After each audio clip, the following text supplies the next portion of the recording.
আসসালামু আলাইকুম। সবার কি অবস্থা? সবাই কেমন আছেন? জি, আলহামদুলিল্লাহ আপনার দয়ায় আমি ভালো আছি। ততটা বেশি ভালো নয়, তবে ঠান্ডা, কাশি, হালকা পয়সা আছে। মোটামুটি ভালোই আছি আলহামদুলিল্লাহ। তো চলুন ভিডিও করা শুরু করা যাক। তো আমরা ভিডিওটি করবো আবহাওয়া নিয়ে কিছু একটা কথা। তো তার প্রবাহ কিছুটা কমলা বাড়তে পারে বৃষ্টি। গত শনিবার শুরু হওয়া তাপপ্রবাহ আজ বুধবার কিছুটা কমেছে। আর দেশের 21 জেলার ভিতর তাপপ্রবাহ বয়ে যাচ্ছে। রাজধানী ঢাকায় আজ তাপমাত্রা গতকাল মঙ্গলবারের চেয়ে কমেছে। সেই সঙ্গে কমেছে দেশের সর্বোচ্চ তাপমাত্রা।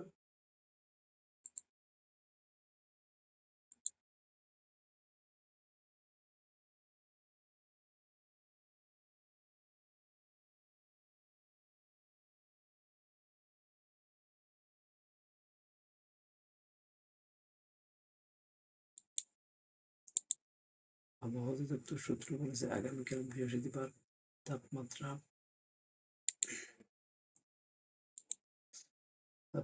আবহাওয়া অধিদপ্তর সূত্র বলেছেন, আগামীকাল বৃহস্পতিবার তাপমাত্রা আরো কমতে পারে। সেই সঙ্গে বাড়তে পারে বৃষ্টি। আজ রাতে রাজধানীর বৃষ্টির সম্ভাবনা রয়েছে বলে জানিয়েছেন আবহাওয়া অধিদপ্তর আবহাওয়াবিদ মোহাম্মদ ওমর ফারুক। গতকাল দেশে উম, দেশে ৩৫ জেলার তাপপ্রবাহ বয়ে যায়। আজ সেখানে তাপপ্রবাহ বয়ে যাচ্ছে ২১ জেলার। এর মধ্যে সিরাজগঞ্জ বাদ দিয়ে রাজশাহী ও রংপুর বিভাগের সর্বত্র এবং টাঙ্গাইলের ময়মনসিংহ, ফেনী, বাগেরহাট, যশোর ও চুয়াডাঙ্গায় তাপপ্রবাহ বয়ে যাচ্ছে বলে জানান ওমর ফারুক। রাজশাহী ও রংপুর বিভাগে মোট জেলার সংখ্যা ১৬টি। এর মধ্যে একটি বাদ দিয়ে ১৫টি এবং বাকি ৬ মিলিয়ে ২১ জেলার আজ তাপপ্রবাহ বইছে।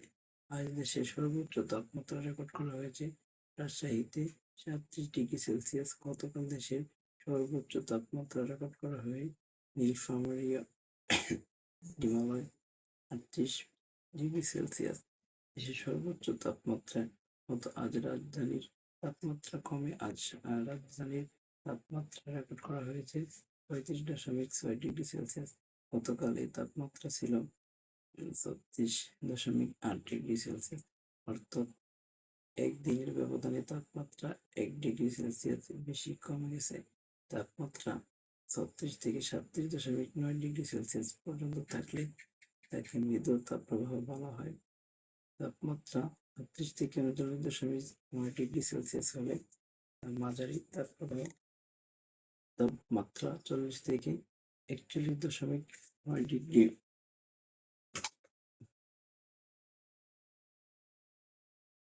সেলসিয়াস হলে তীব্র তাপপ্রবাহ বলা হয়। তাপমাত্রা ৪২-এর বেশি হলে তা অতি তীব্র তাপপ্রবাহ বলে গণ্য হয়।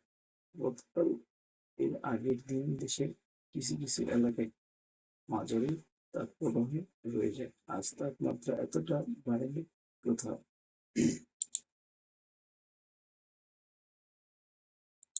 এর মধ্যে বৃষ্টি শুরু হয়েছে কিছু এলাকায়। গতকাল রাজধানীতে রাত ৯টার পর বৃষ্টি হয়। এছাড়া নোয়াখালী, নরসিংদী, টাঙ্গাইল ও ব্রাহ্মণবাড়িয়ার কিছু এলাকায় বৃষ্টি হয়। আবহাওয়া অধিদপ্তর জরুরি বার্তায় বলা হয়েছে, আজ বেলা ৩:৩০ থেকে রাত ৯টার মধ্যে ফেনী, নোয়াখালী, কুমিল্লা, চাঁদপুর, লক্ষ্মীপুর, ব্রাহ্মণবাড়িয়া, মৌলভীবাজার, সিলেট, বরিশাল, খুলনা, যশোর ও সাতক্ষীরা জেলার কিছু স্থানে ঝোড়ো হাওয়া সহ বৃষ্টি হতে পারে।